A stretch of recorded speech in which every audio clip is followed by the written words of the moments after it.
Blog Talk Radio. Good evening, everyone. This is me, Jonathan Alexander. I'm here to host our show, Life, Laughter, Happiness. Today, I have my co-host, Kelly. Are you there, Kelly? Yeah. Hi, everybody. Hi, Kelly. And I have my other co-host, Barbara. Are you there, Barbara? Yes, I'm here. Hi, everybody. Hello. Now, why don't you introduce the guest tonight, Barbara, being that you know him for some time? Okay, I would be so happy to. Today, our special guest interview is RedOne, president of Roc Cartel Management Service, which is a full-service artist management company and record label. Ray has been in the music business for over 20 years. He was Paula Abdul's first road manager, co-owned a dance label, Envious Records, worked with many radio networks, including ABC Radio and Premier Radio Network, iHearMedia, in positions as VP Programming, Senior VP Programming, and General Manager and Chief Operating Officer, and Vice President of Programming at the Walt Disney Company, and General Manager for 2101 Records. And that's not all. That's just the tip of the iceberg, people. Wow. That's a big radio music management background. Welcome, Ray. Thank you so much. It almost makes me sound old, but I'm not that old, so believe me. No, you're not old at all. In fact, you're quite active. How was your Thanksgiving, Ray? It was fantastic. It was fantastic here in Los Angeles. And how was yours? Oh, wonderful. I think we all were with family. You, me, Kelly, Johnny, we all were fortunate enough to be with our loved family members this Thanksgiving, which is so wonderful. Right, everybody? Very, very important. Yeah. Very important to do that. So we're so grateful that you came on today because you are ultra fascinating, Ray, and a good friend, by the way. Yeah, I've done a couple of things in the business that I'm proud of. So it's always fun to talk business. I love talking business. I can talk forever. So. Okay, perfect. Well, I guess that you could fill up an hour and a half quite easily then. Well, I'd like to know then, how did you get started in this business? Was it your love of music that led you into this career? And you have a lot of background in radio, so what was it about this whole business that you said, hey, I'm going to be this premier manager of all these wonderful music people? I mean, do you just love music? I've always had a passion for music my whole life. When I was a little kid, I was always listening to music. My dad was a road guy for the Doors really early on. So I've always had a music background. I've always loved music. And when I was in high school, I was a little local DJ, and I would throw parties. And basically, I would tell my parents once a month, if you can give me the backyard on a Friday night for a couple of hours and let me throw a party, then I won't ask you for any money. And I would charge people $2 to come over to the party once a month on Friday night. And, we'd end up making like $400, which is a whole lot of money when I was a kid. And that $400 would last me for the whole week, or for the whole month. So I wouldn't have to ask my parents for any money because, we came from a very low income family. So being able to not have to ask my parents for money was very, very good. And that's when I realized, wait a minute, I like this music thing.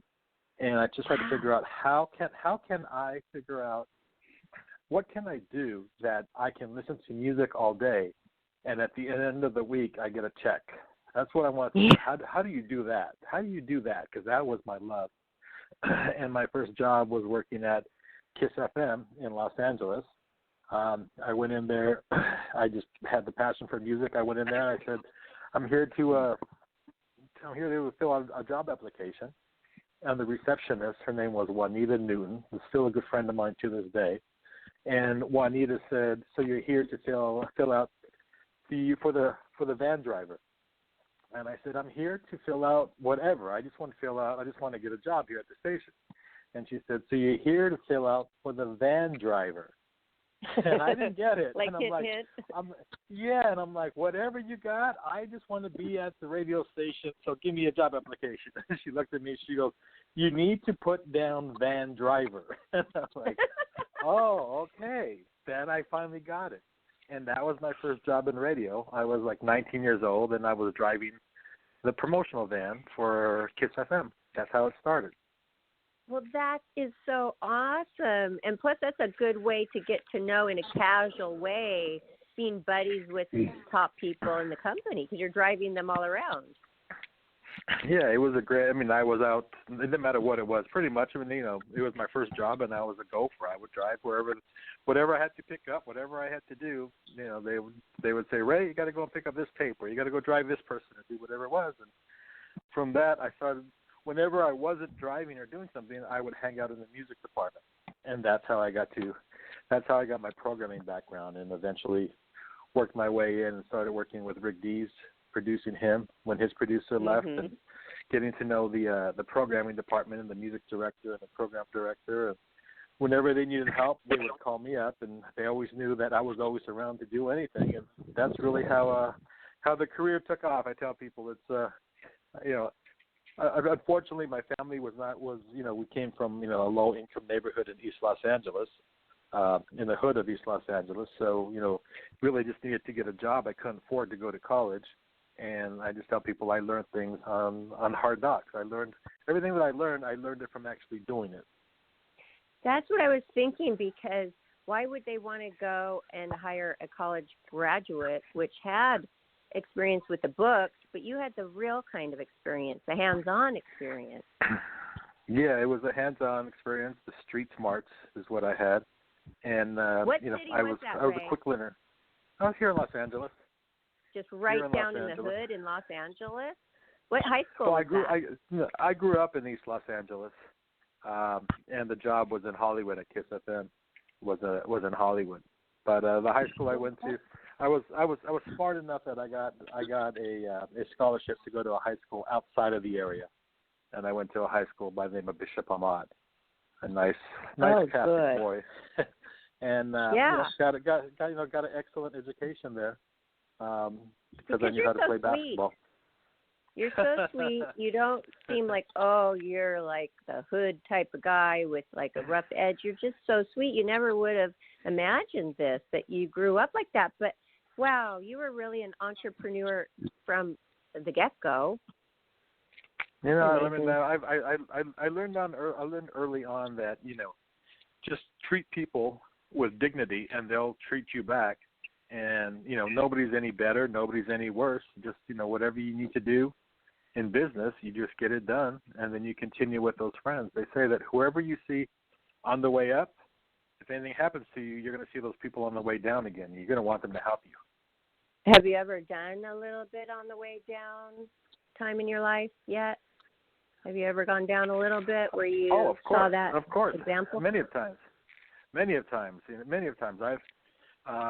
Here's another company that I've been consulting for called Business Rockstars, and I've learned from a lot of people there too. Just knowing that when things are good, just remember they're not. When things are great, they're not always going to stay great.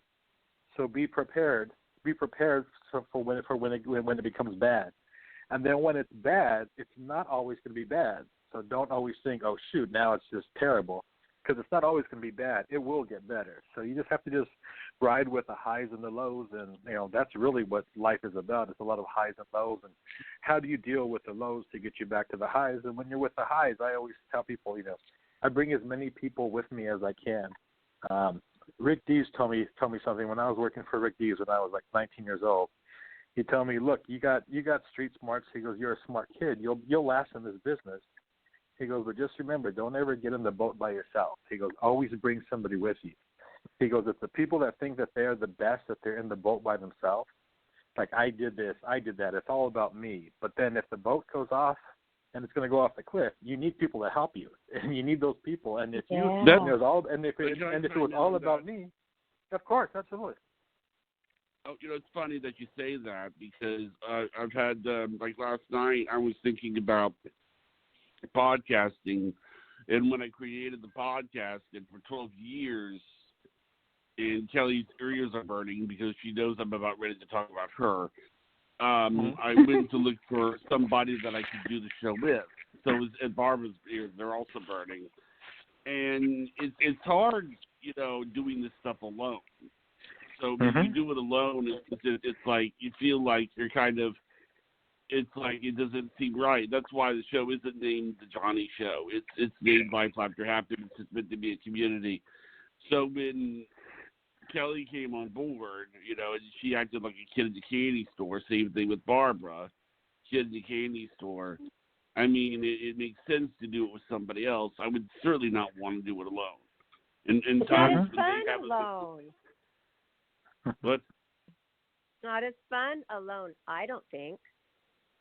Not only not as fun, but more nerve-wracking. Right, Kelly? What? I couldn't hear what you said. Right, Kelly? More nerve-wracking before alone. That. Oh, yeah. I said of course. It's not as fun. It's not as fun alone, is Yeah, it, Kelly? And he says not fun. as nerve-wracking alone. Yeah, because there's all of that responsibility along with the fun. Oh, Right, it's better than right. I love having you guys as my team. I love that. And that's the way Me it should too. be. Great advice from that Rick Dees. I know that guy. I not personally, but I know of him. I know of him. He's cool. That's awesome. It's a lot better to succeed with good people around you, and you all succeed, and you all get to enjoy it. And if something goes wrong, then you're all there to help each other and figure out how do you get it back onto that positive course again. But you can't do everything all by yourself. And actually, I should also add, there is one other person who isn't here right now. I'm sure you know who I'm talking about, right, Kelly? Oh, yeah. Yeah. Yes, Karen.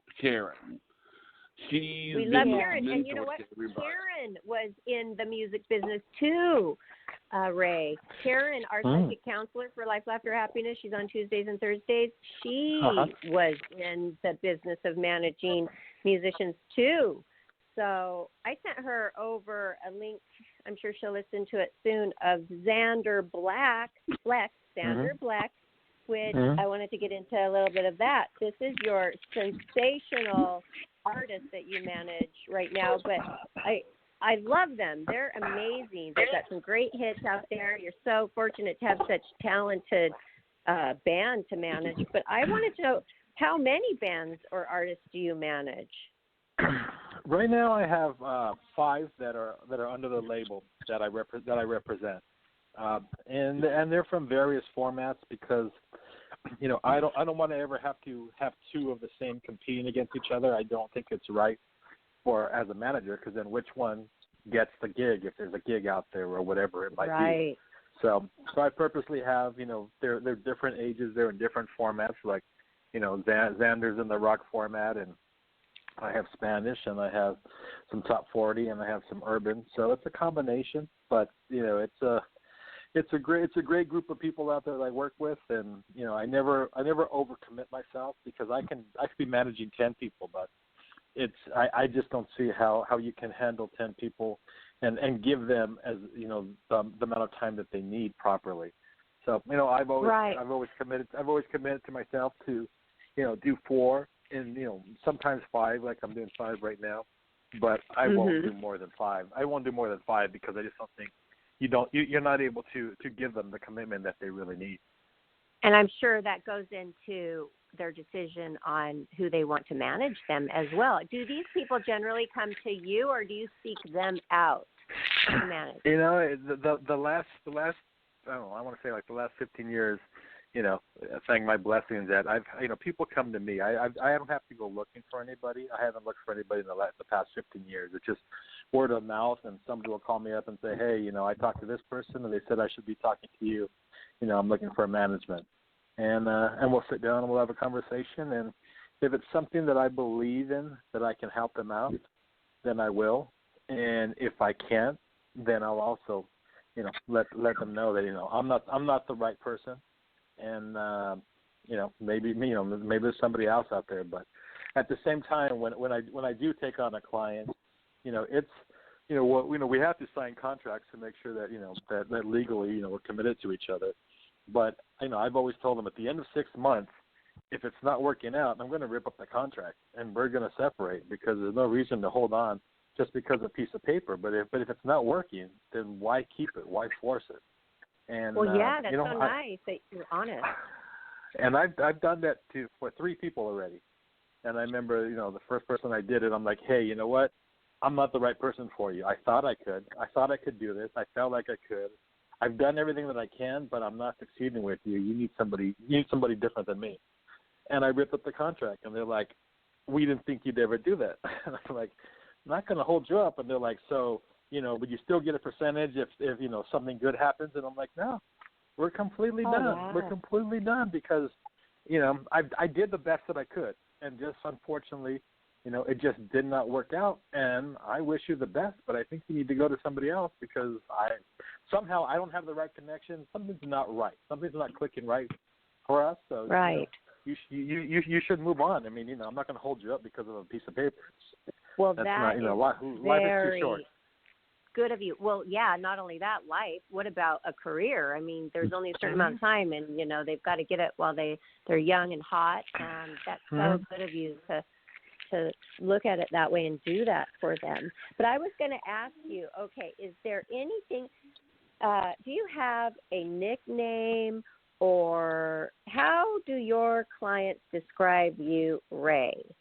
Like, how do they describe you? Do they say you are tough or fun or a good friend or down to business? Like, how would they describe you, do you think? I would just think they would describe me as I'm just fair in business and I'm there to take care of them, in whichever format it is. I mean, I don't want to say I'm like their dad because, some of them were the same age and everything, but I look out for my clients like if actually a better way to put it is I look out to them as if they're family, What the deal that I'm looking for? Would I do that deal for my son? Because I'm not just going to go that's a good way to look at it. And just do a deal and just because it's there or it's not. It's got to be something that's the right thing for them. It's got to be the right fit for them. I've had past clients that it's like some are like hey, I'll do this, but I'm not going to do anything that's attached to like an alcoholic beverage. And I'm like, well, Budweiser, wants to give you $500,000 to do their stuff. And I'm like, nope, I don't do liquor. And okay, they don't do liquor, so you just move on. You just keep on going. That's just an example. No, yeah, it's an example of a client that I was actually working for him. It was RedOne, and RedOne is Muslim, and I mean not that Muslims don't drink, but he was like, I don't want my songs to be in anything to do with liquor. So none of my songs, can be in a movie with like in a bar or something. And I'm like, okay, but yet all your songs are played in clubs and in bars. He goes, that's one thing. He goes, I can't control that. He goes, but I can control where my song is placed in the movie. That I can't control. He goes, and I do not want my songs to be played inside an area that has liquor. That's a club or a bar or something. Well, that must be kind of tough when you get a deal come through your desk that says, hey, this is a $500,000 deal, and you have to pass on it. Yeah, it is. But at the end of the day, if that's what the client wants, I can only. But then I look at it too. There's tons of other things that can be done. There's so many others. So, don't worry about the first one that's in front of you. Right. I mean, I learned that a lot at the Walt Disney Company. The Walt Disney Company, if you look at when we ran, the division I ran, and it was the radio division. The radio division could not take fast food money, and it could not take soft drink money. Those are the two biggest advertisers who advertise against teenagers.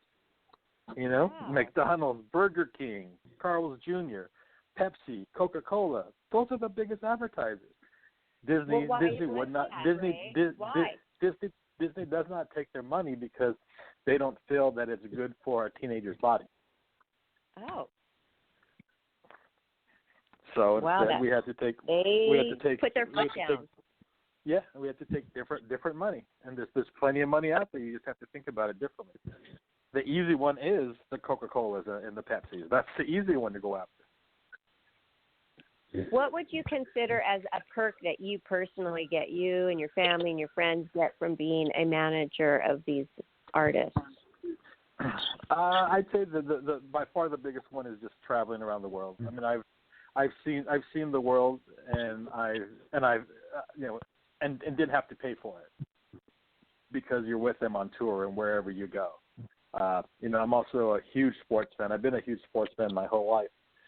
So, I mean, it's when I was younger, it was amazing to go on tour. The first time I went on tour and to go into all these sporting arenas and do shows in there, but get to hang out in the arenas and to be inside a Boston Garden and in Philadelphia at the Spectrum and all these art, places that are just unbelievable places, sporting events, and we were doing concerts in there. It was great. And then to travel around the world and jump on a plane, and especially when you're the manager, you're with the artist. Lots of times, the artist will stay in the first, in the 5-star hotel, and the band and everybody else will stay in the 2-star hotel. You're always with the artist, so that's the perk that you get to stay at the 5-star as well. The other people, it's like they're not in a terrible place, but they're but they're just not in the 5-star. Right, but you're so connected to the artist because the management, I mean, they rely on you for so very much, just almost everything. So how many hours a day do you work? I've never looked at things. I mean, my whole life, it's never been like by hours. It's just whatever has to get done, gets done. I just never worried. It's not like, I only work 9 to 5. I mean, it's the music. It's the business that I chose. I chose the entertainment field, and the entertainment field just does not stop. I mean, you can't work a 9 to 5 job. If you ever, do, because like your guys, aren't they over in Dubai right now? So that's a totally different time zone. Yeah, no, they just got back, and that's a 9-hour difference. I mean, I'm sorry, 9 hours. I think 11-hour difference. So it's just like pretty much flip flop. So when it's it's 1 o'clock in the morning, 1 o'clock in the afternoon here, it's 1 o'clock in the morning over there. And then I have another band. I have another band right now who's in Beijing, China, and that's 14-hour difference. So that one always throws me off because I have to think of it. Okay, it's exactly opposite plus another 4 hours. So that always throws me off. Right. Because 9 hours, you think, okay, when I'm going to sleep, it's their morning, and vice versa. But 14 hours, that's a little bit different. That's so far. So far. Oh, well, I was going to ask you, what is the most important out of these 3 things with management? Is it the social media, the video production, or YouTube? What is the most important these days? I honestly, I can't say that there's one thing that's the most important, because now everything funnels off of everything. And I'll tell you, because in the past, just a very good explanation or a reasoning behind this is, back in the day when artists would sign with a record label, they would just sign for the audio. That's it, just for the record to be in the stores. That's all they would do. Now everybody gets 360 deals, which means that if you sign with a record label is going to get a piece. If they're going to get 20%, 25%, whatever, they're going to get 25% of your whole career, not just to do with the music. And because everything touches everything now, Yeah. If you do a TV pilot, if you do a TV show, and people look you up on the TV show, and you're an artist, well, then your record's going to sell, and you sold because people saw you on TV. And if you do a movie and you do social media, so everything touches everything. I really can't say that there's one thing anymore, because people will ask you, especially other labels when they're interested. Labels say, well, how many followers do you have? And they'll say, when you have 1 million followers, then come back to me. And I always tell people, when I have 1 million followers, I don't need a record label. Then I already have 1 million people. So I need if there's going to be another record label partner to help out with us as a distributor, well, then that's great. But they got to help me at the beginning. Not when I have 1 million fans. If I have 1 million fans, I'm good. I'm good. They don't have to do anything. I tell my artists to try to get 1,000 followers is what you want to do. You want to get 1,000 followers who are committed to you. And if you can get 100,000 followers that are committed to spend $100 a year, which is nothing. I'm just saying whether they bought music or if they went to a show or they bought a T-shirt or something. If you get 1,000 people to spend $100 on you a year, that's $100,000. Now you can almost pay for yourself. You know, so start looking at that first. Look at that first 1,000, and then look at the second 1,000 and the third 1,000. Don't look at the million. That's unrealistic. You're going to drive yourself crazy. Look for those first 1,000 fans, and then you build it from there. So you kind of put that into perspective with them, and you're so nice. Just knowing you, being a friend of yours, you always send me my analytics every month of how many followers I have, and you know what? Just getting that from you all in one email. It's so helpful because I am able to compare that with last month and see how I'm doing. And it just gives you that extra drive to keep going harder and harder. When you see yourself rising, it just puts that fire underneath of you. And it's so very powerful having followers, isn't it? Yes, and like you said, it's all analytics. You just figure out, oh, shoot, I did something, I'm sure you can look and see. When you get a lot more, if you gained 300 Instagram followers last week, what did you do? You probably did something, so maybe I should do it again, whatever it was. I mean, that's yeah, that's but really, there's only so many sheer top photos I have to post. But then, I can't have them all the same. But then you also figure out. I mean, the smart people look and they say, okay, well, it was a picture that it was at a beach. Okay, so they like me at the beach, so I'll take more pictures at the beach, and then you got to go beyond that. Did they like my hair up, or did I get more Did I get more likes when my hair was up or when my hair was down? And did I get more likes when my bikini was red or when my bikini was blue? I mean, that's how you really look at it. When you really start drilling down to figure out how that helps you out. Yeah, and it's so crazy though, you guys, because it wasn't even that long ago when people were taking selfies and everybody's ranking on everybody. Oh, they are vain. Look at them. They got their phone out. They're taking pictures of themselves. And now it's just become such the norm. And I like that because that's the way it is. And you know what? People accept it. And I think it's great. We have to do it. We have to take pictures of ourselves. When did that totally shift? I noticed this. It shifted, and it just was like, boom. When was that? Mm-hmm. I don't know exactly when that was, but you're right. It was a boom. All of a sudden, it's like, wait a minute. It's extremely noticeable. I will tell you, like 5 years ago, I was helping out on the marketing company that was working with Pitbull and the artist, and they realized that when he posted something, that he got more likes if he wore a pink shirt. And so whenever they had something that was real important, like a concert release or a new song, or not just an everyday, but if it was something that was that they really wanted to make sure that it got noticed, they put him in the pink shirt because they knew that they would get more traction with that. That's awesome. Wow, it's just these little things that matter, which I think is really cool. I'm curious. They all are also. You said that. Yep. You said that You said that. You said that you've helped Barbara out a little bit with figuring out these things. Barbara, like, what have you noticed? Like, have you noticed an increase? Because obviously you're trying to promote the show with Instagram. Yes. Okay, what I noticed is when I was just starting 2.5 years ago, I really started to focus on my Instagram. I was doing 3 posts a day. It built it up so much, up to like 15,000 and 20,000. And then I was steadily doing 1 post a day, and I was steadily climbing. Then there was a time about 2 months ago that I just thought, somebody told me, and this was very bad advice, you don't have to post every day. So then I let a couple of days go by, and I was doing it like once and then maybe 2 days later, and then sometimes I'd do 3 days without a post.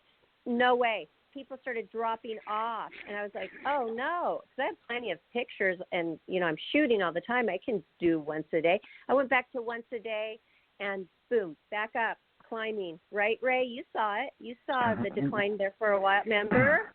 Yeah, That's and then also if I see, because we compare week to week for her, and if I see big numbers that jumped up for the week, I just tell her, look, I just saw, your Facebook.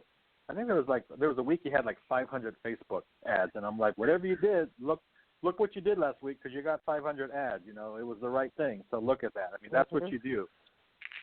Yep. And now this is part of my job. I do every morning and every night. I attend to my social media. It's the way it is these days. And I tell all my friends because, the new playmates come along and they already know all of this and they get so many followers the minute they become a playmate that month. They have so many, but we had to learn because it wasn't like that when we started 25 years ago. And we had to learn this. And you know what? I learned and I listened and I do, and it works. And they are, I have some friends who wonder if it's real. And I said, I work on it, and this is what I do. And I try to help them. And I see that they don't follow my instructions, and it doesn't work for them. You've got to work at it.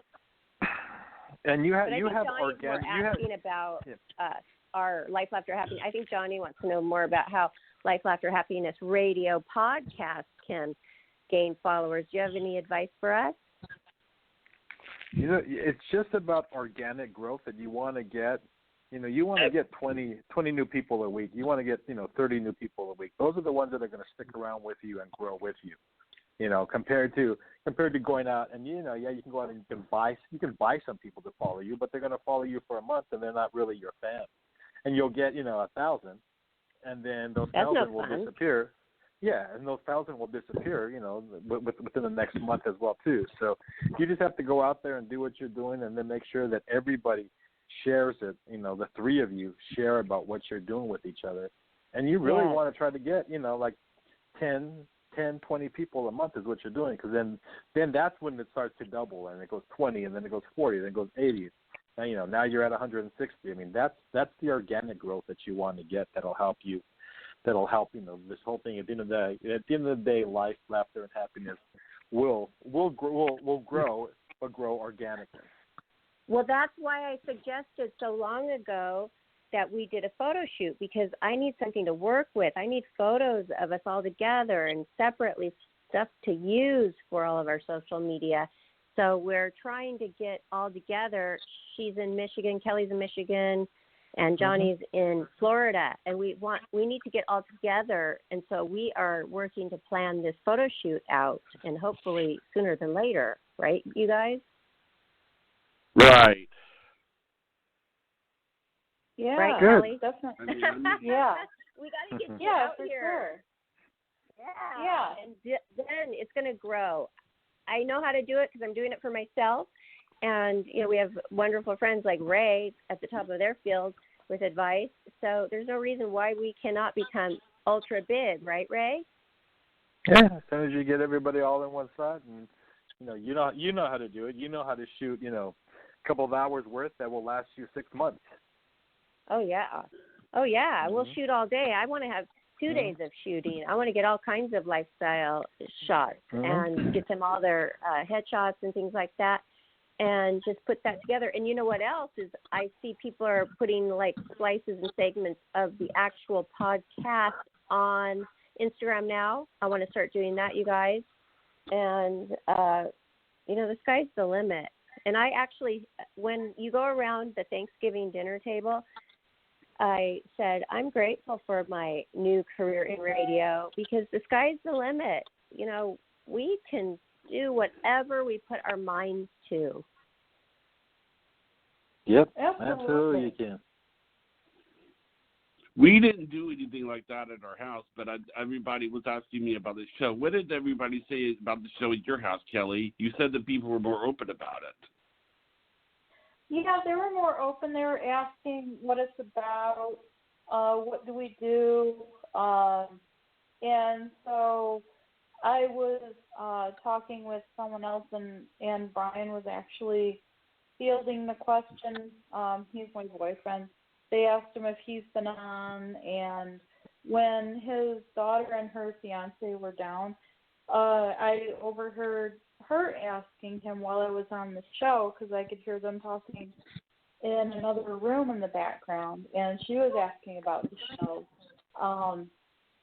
And so, a lot of people are asking about it. They're not necessarily asking me, but, they're happy to learn more about it. I think it's because they're seeing the longevity of it. It's not a fly-by-night. It's something that they can see, that we're sticking around, and it's expanding and growing. People are getting interested in it. They're seeing that we're here for the long haul, and we're growing, and we're getting more data. And actually, a good analogy is, and I think that everybody, Kelly, I know, is a big Rocky fan, so this is sort of an analogy. The movie Rocky, when he's training and then he's running, and then before you know it, he's got like 5 people around him, 6 people around him, and then he's got 10, 20, 30, 40 people around him. Yeah. You understand? Yeah. That's kind of how it feels with us. It sort of feels like me, Kelly, and Barbara are all Rocky, but we're sort of, it's like we run, and then all of a sudden there's 5 people around us, 6 people around us, 20 people around Everybody us. You matters. see what I'm seeing, Kelly? Yeah, that makes perfect sense. This, I don't know if it ever feels like that way specifically with you. Have you ever thought that way with when it comes to the show? It is feeling like that. Yeah. Everybody counts, even one person. I think that if we reach one person, that's going to lead to another and to another to another. But I want it to grow faster, and I know how to do that, and that is getting photographs, because people are not only, being attracted by the sound, but they have to see. They're visual, and they want to see things. They want to see us. So I think that's quite important. But I was wondering, do you have a team? Do you have a team, or is it one person or a team of people that handle social media posts for your artists? Or how much is it of just them, like say, for example, a lead singer of the band, how much do they do, and how much of it is really them or a team of people doing their posts? Because they get busy and they do posts for themselves, and that's it? Or there must be a team of people, Ray.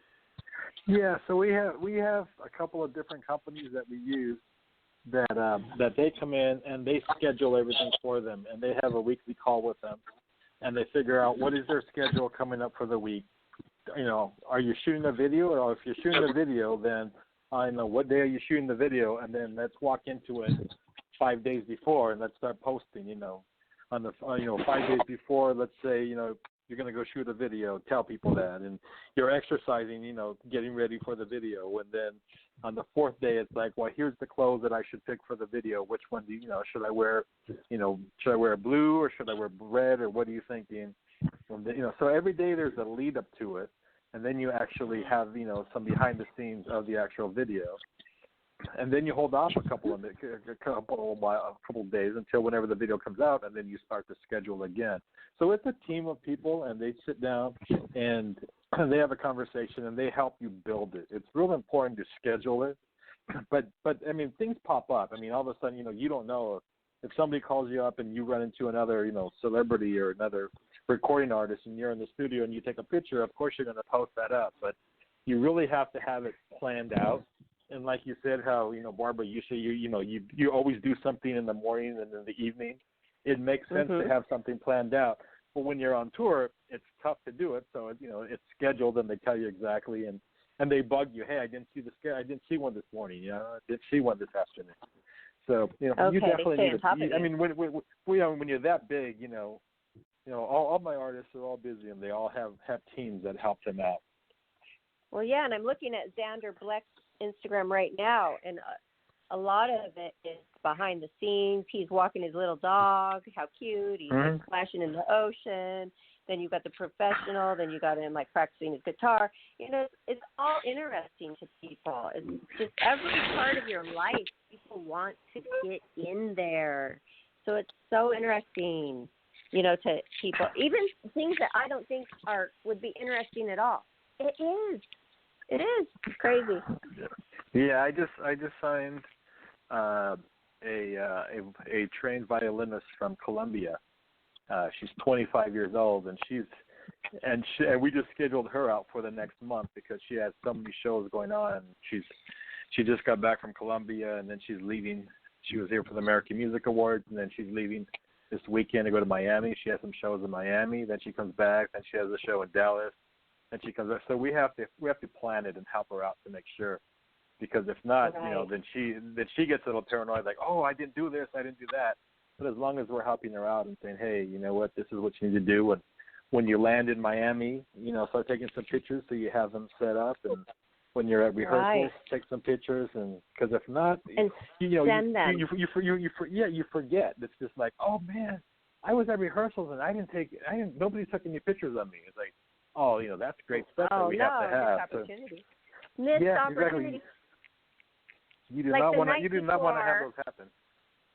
Night before, I usually know what I'm going to post.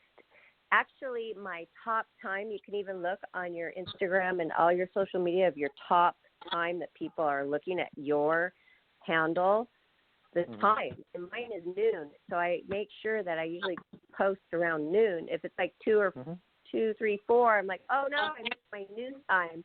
Because it's just every little bit of that matters so much.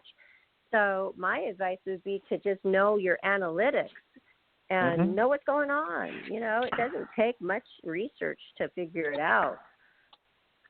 You just got to believe in yourself, and you got to use all the tools that are out there to help you build yourself. Yeah, people like real. They like the Facebook Live. They like Instagram Live. They like live. They want to know the real, raw person. Yep, so that's they don't really want to interesting.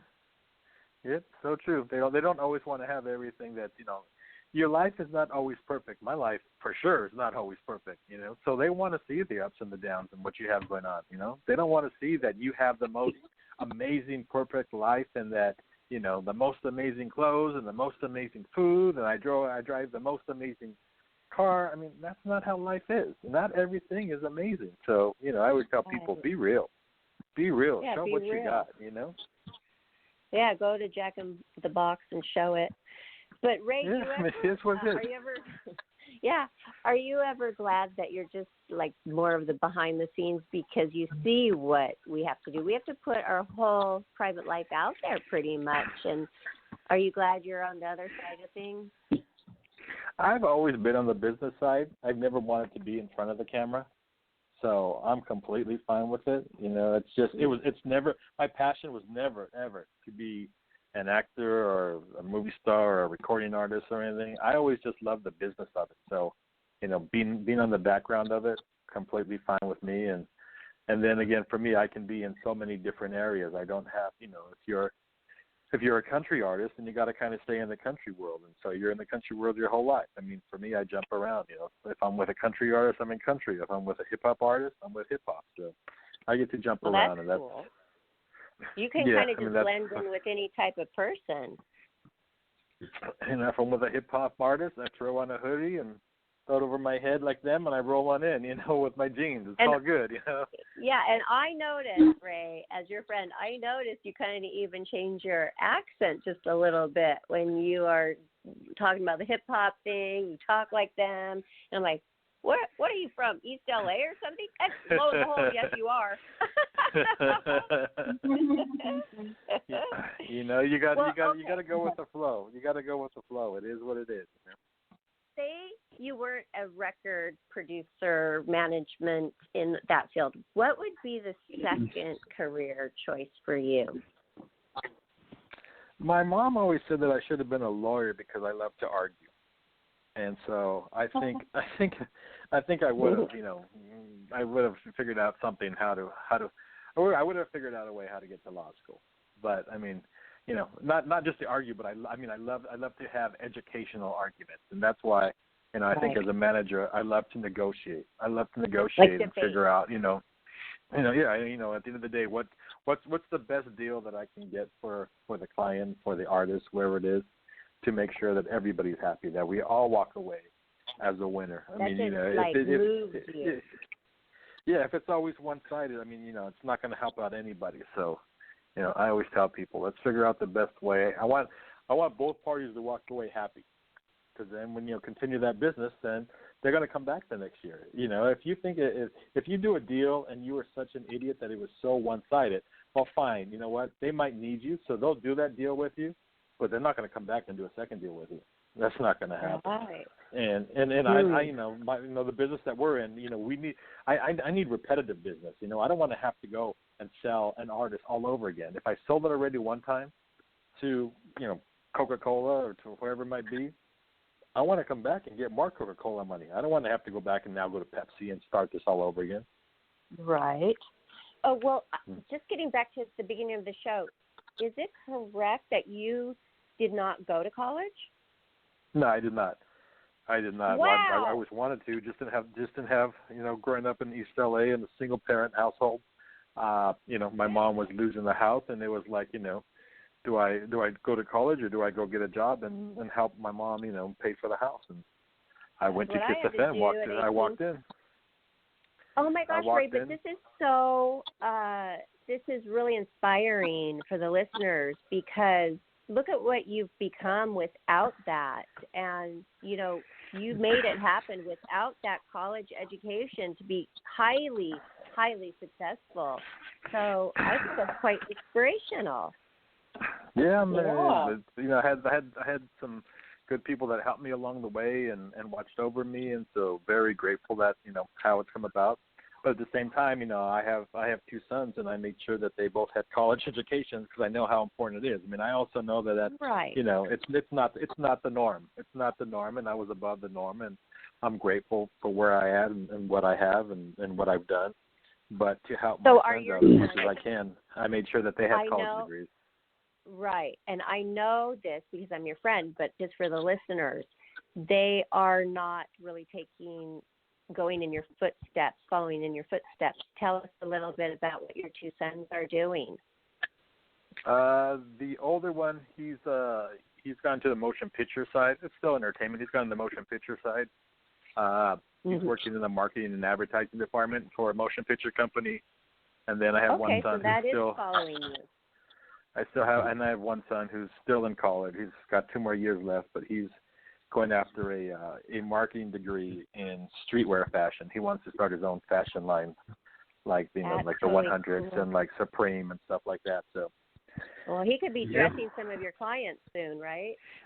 Oh yeah, he's already just giving the guys shirts and all this other stuff that he has. But I always tell them, you guys can do whatever you want after you get that education, because it definitely will help you. I mean, like I said, I got some very, very lucky breaks in life that got me where I'm at. But it definitely I don't know for a fact, but it might have been easier if I had a college education. But I just didn't, so I did what I had to do.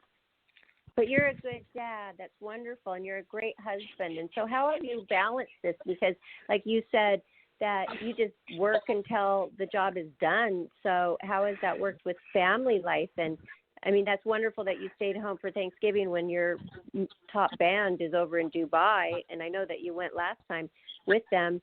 So do you put your foot down and say, no, I've got to have family time, and that's number one? How have you balanced that over the years? The family, they're just accustomed to the balance. They just know that, I'm out and that I'm going to be out. But if it's something important for the family, then I always make sure that I'm around. So, it's the kids and my wife, they're all accustomed that if I got a show, it's going to be Thursday night and the show's at 11, so at 10 o'clock I'm leaving the house. And that's not norm for most families, but it's norm for my business. Yeah, so you've worked that out pretty well. And I know from when you were on the show earlier, just like, I don't know, maybe 2 weeks back, and you had the Chakra Cleanse by Kelly here. Mm-hmm. How have you been since then? Have you felt differently? It's been, I don't know if it's, I got to figure this out. I didn't think about it till after. Till you brought it up. I'm thinking about this, but it's been a real hectic month business-wise, and so I don't know if I need to get back in again and get a cleaning or something. But it's been a real brutal month business-wise. Wow. It's been very brutal with. just business, some business, happening, some businesses not happening, and other deals falling apart. It's been a really, but like I said, it's ups and downs, how I talked about before. You're not always on the very high, you're not always at the very low. But the last month has been a very trying month business-wise. So I'm thinking maybe I need to go back and have a conversation with Kelly again. You can do a private with her. Yeah, there might be something there. So I don't know for a fact, but I'm just trying to think. I'm trying to figure this out. I'm like, wow, this month has been brutal. This month has been brutal. It could have been doubly brutal if you hadn't gotten your chakras cleansed. Right. I always tell people that all the time. I always say, hey, things could be better, but you know what? They could be a lot worse too. So I'm grateful where they're at right now. When I look at it, big picture, I'm very grateful where they're at. Have you told anybody about the chakra cleanse? I'm sorry, one more time. Have you told anybody about the chakra cleanse? No. He's honest. No, I mean, I just thought that was just something, something they know that I'm doing for myself. And so, not something, not something I would tell anybody about or anything. It's like, well, a lot of people knew about it because we splashed that all over social media, and your chakra cleanse wasn't very private, but it was okay. That was okay. Right. You knew what you were signing up for. I'm completely fine with that. Oh yeah, I'm completely fine with that. I'm just saying it's not something that. There's also parts in my life that I also try to keep very private because I just, don't want people to know, everything about me, Well, do you think it's cool that me being your friend, got this radio position? Because when I first met you, I wasn't doing this. And then all of a sudden I'm hosting this radio show with Kelly and Johnny. What did you think about that? Well, I always told you were full of personality, so I was glad when you got something because, you have a natural act about a gift of talking to people and getting things out of people, just that I've noticed. And I'm like, there's definitely other things for you to do, and this is, I think it's a great avenue for you. And I'm sure that Johnny and Kelly also appreciate it, and I think it's fantastic. So I'm thrilled about it. And every once in a while I'll just text you out of the blue and just say, hey, I heard the show driving home, because I listen to it whenever I can. Well, thank you. Yeah, I love it. I think it's fun, and it's like a whole new career, and it keeps me going because it's something that it keeps you on your toes because you've got to do it every single day. You can't just not think. You've got to be on top of stuff. Yeah. Yeah, and then also because all of us, Kelly brings some amazing people to the show as well. And, it gets us connected. And we have people now all over the world connections. And, it brings us, if we are in a shell at all, it brings us out of our shells, doesn't it, you guys? Yeah, it really does. That's so true. Really and the way and the way you connect to people now is, I love it when I hear your fans call up and talk to you on the phone and ask you questions. That's how you stay connected. That's how you touch your fans because of your podcast. You can't physically touch them, but you touch them by communicating with them on conversations. And I think that's amazing. Yeah, and it's a positive podcast too. So we're helping people, which in turn makes us feel really good. So yeah, it's all been wonderful. So and it makes so happy for everybody. Call friends that we have any friends or even family members that we haven't talked to for years. I myself am reaching out to people like I never have before, and I'm just feeling so much more fulfilled in life. It's great. It's great to get feedback from other people, and to hear, like I said, you're putting so much in. The three of you are putting so much input into the show, and then to have callers call you up and say, "I listened to you, and I wanted your advice on this, or you were just talking about this, and I heard this, and I wanted to, I wanted to put my 2 cents about it." It also validates what you guys are doing out there, and it's got to make you feel warm and fuzzy inside that, look, we did connect to that person. And you got to remember, too, just if one person calls in, there's like 100 that want to call in, but only one actually did it because that's just how life is. It's just, not everybody does it. But if you got one, Right. there's 100 out there that want to call in. They just didn't have, they don't have what it takes to, to dial a number. Right. They're stuck. There's a block. Mm-hmm. But the one that does, they made it through, and they are feeling special. And then they become a part of our community, and then they call back the next week and the next day. And, we're getting these repeat callers, which is totally cool. And we're building this community around us, which is amazing. And then they tell a friend, and then they tell another friend, and all of a sudden, 4 months later, you got another 20 people. Yep, and it keeps growing. But do you have any other goals in life? Like, is there any changes you ever want to make in life? Do you want to have a house somewhere else? Or do you want to stay where you're at and stay put? And how many years are you going to be doing this? And how do you see Ray in the future, say 10 years down the road? I love what I'm doing. I don't see myself ever stopping. It's just there's too much fun music out there. I mean, when I hear a new song that just gives me goosebumps, which happens all the time, I'm like, wow, I need to work with this person. I want to do something with them. I don't think I'm ever going to lose. I don't think I'm ever going to lose that. I hope I never lose it. I really don't think. I don't see myself ever saying, okay, I'm done. I'm hanging it up, and it's time to to do something else. I just enjoy it too much. I mean, I've had a great career, and the career continues, thank God. And but there really isn't. Like I said, I hope I can do this until it's time for me to leave this planet. But I have too much fun. I have too much fun doing it. I have way too much fun. Well, because that's what I was going to ask you, if you ever were going to retire, but you just answered that. So wow, because you can do it forever as long as everything's working in working order. You can do this forever. That's totally amazing that you love what you do so much. As long as you have clients who are willing, and at the end of the day, I've always taken care of my clients, and I do the right thing, that I do the best opportunity for them. I always tell people, I'm going to give you the opportunity for success. I can't guarantee success. I'm not going to deliver the success. We're just going to set it up for the best opportunity for success, and if it all works out, we're all happy, and if it doesn't, then we got to come up with another song or whatever it might be. But we're just going to keep trying. But opportunities, provide opportunities. I'm not guaranteed. I've never guaranteed anything to anybody, and I always tell people, if somebody guarantees that they're going to do something for you in the entertainment business, run away from them, because nobody can guarantee you.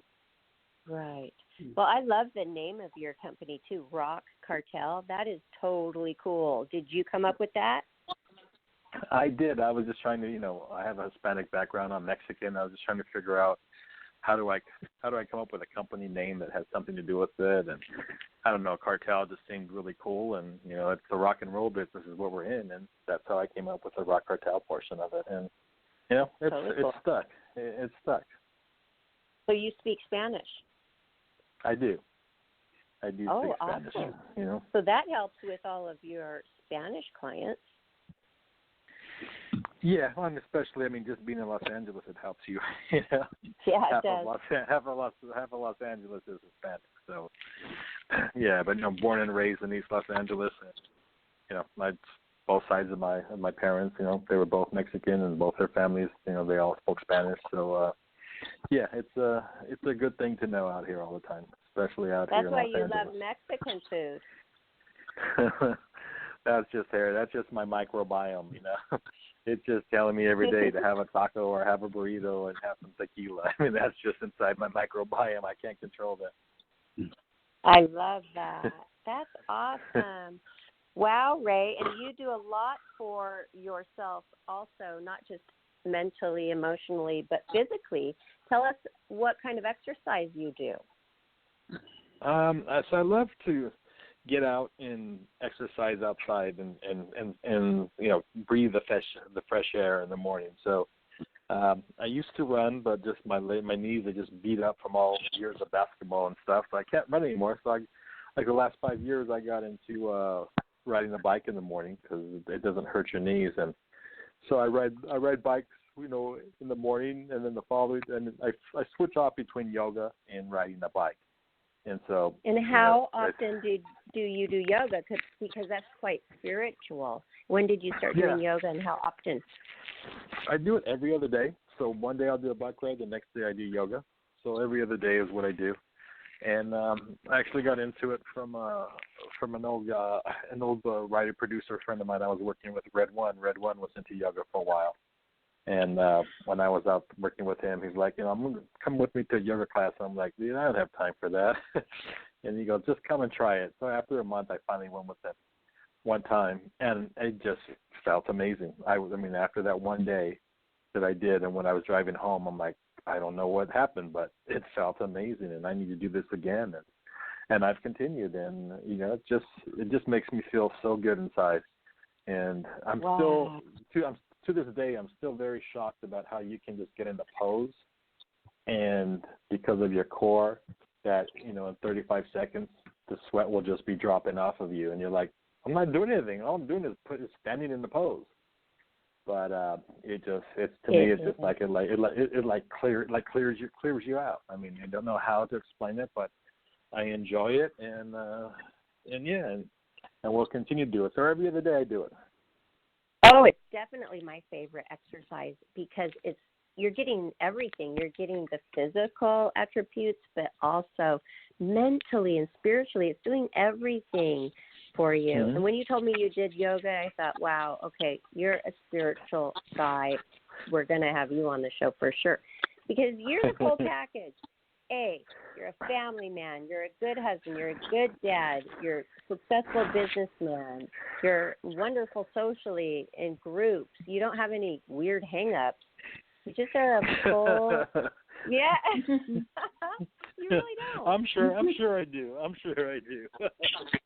I haven't noticed any. How long have we known each other? Like 3 or 4 years now?